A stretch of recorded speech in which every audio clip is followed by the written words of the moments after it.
Charles Darwin's research and the development of his evolutionary theory provide a very good model for scientific investigation. But traditionally it's been a rather dry topic and quite difficult to teach. And there's not a huge amount of time in the curriculum to do it. But teaching how the Earth's diverse population of flora and fauna came to be can be done imaginatively. And this programme will show you how. We've come to Balshaw Church of England Secondary School in Lancashire to see how animal masks, kitchen tools and passionate argument can be used to engage learners. The shape of our skulls are the same as apes from millions of years ago. Yeah, but there's many gaps in science. And to put a radical new slant on an old subject. Head of Science Caroline Molyneux was the Northwest's Outstanding Teacher of the Year in 2007. I put an almond eye. To say what sort of animal it's related to. It's like corrugated, like a bone. So what do you think that is? It's fine. Yeah, in the water.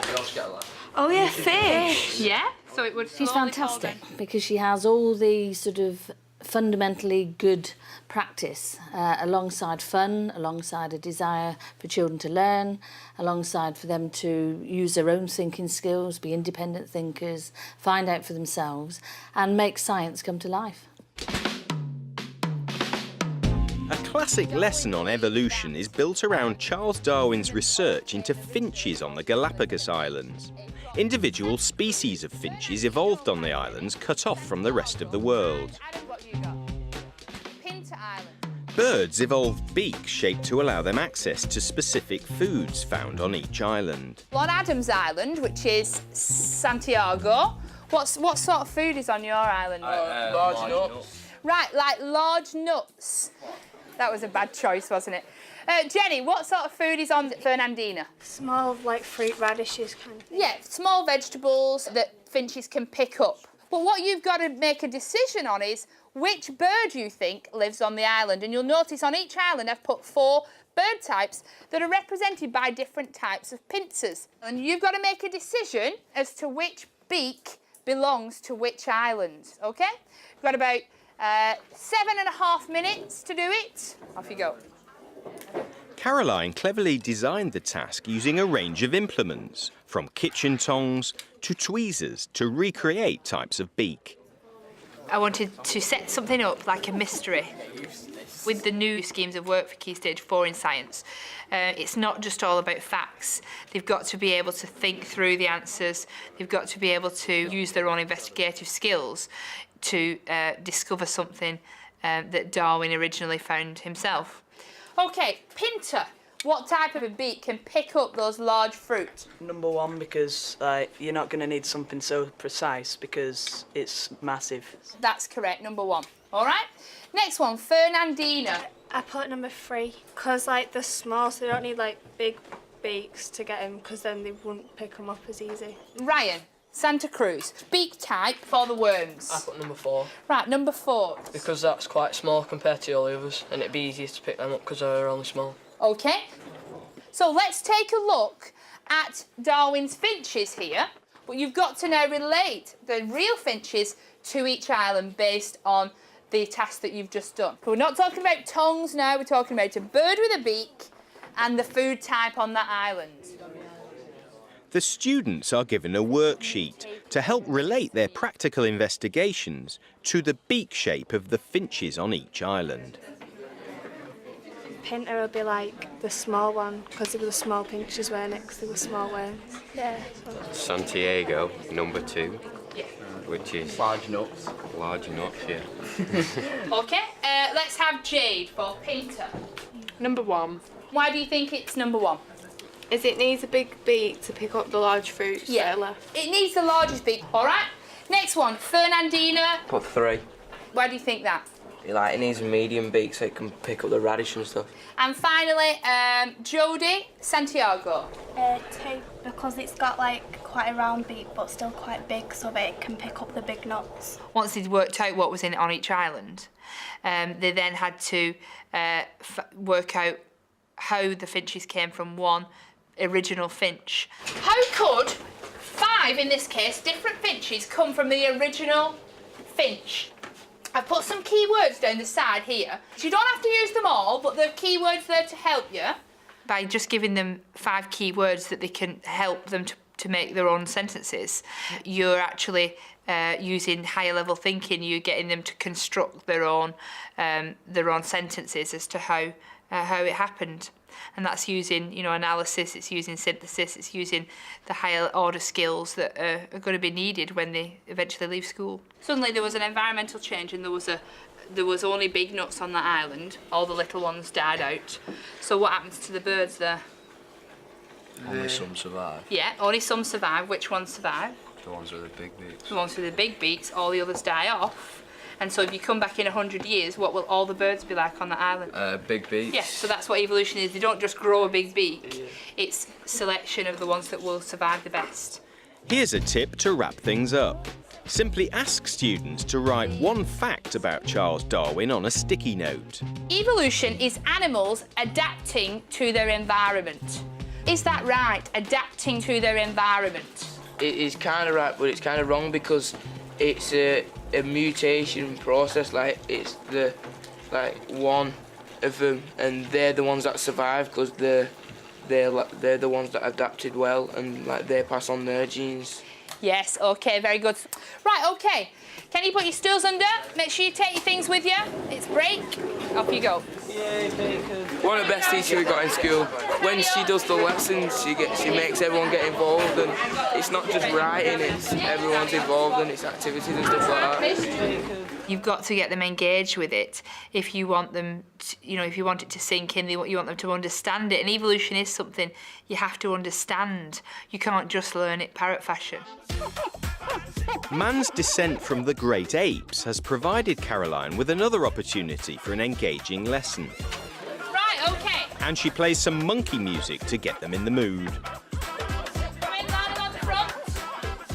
This is the lineup of human history, okay? Jay, can you go and put them in order, please? Okay, you happy with that? Why do you think that? Because that's bigger.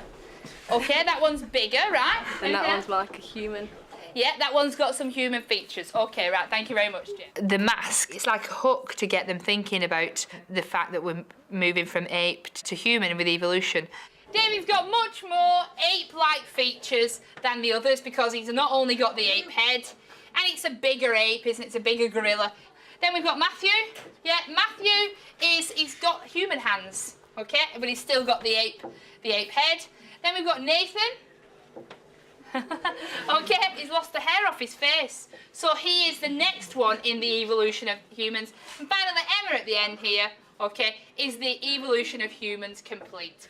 I think they deserve a round of applause. Okay. It's a bit crude, it's a little bit of a joke, isn't it?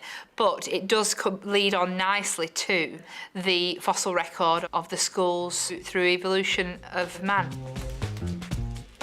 You've got to engage the pupils with what they're learning. You've got to find ways into their way of thinking. It's such a dry topic, evolution. And the masks at the end where they have to answer the questions as an ape or as a human. At that age, they're willing to volunteer for anything. First one is prominent teeth. Is that an ape or is it a human? What do you think? Is it an ape? Yeah, that is me. I have prominent teeth. A narrow nasal opening. Is that human? I have a narrow nasal opening. Well done. Okay, well done. Engaging at the start and the end of the lesson is always, you know, useful and memorable for them to remember the facts from that lesson. She likes to laugh and she makes it interesting. Just makes lessons fun. She wants music on at the beginning, relaxes the mood, so, you know, gets us all in the zone for lessons, you know.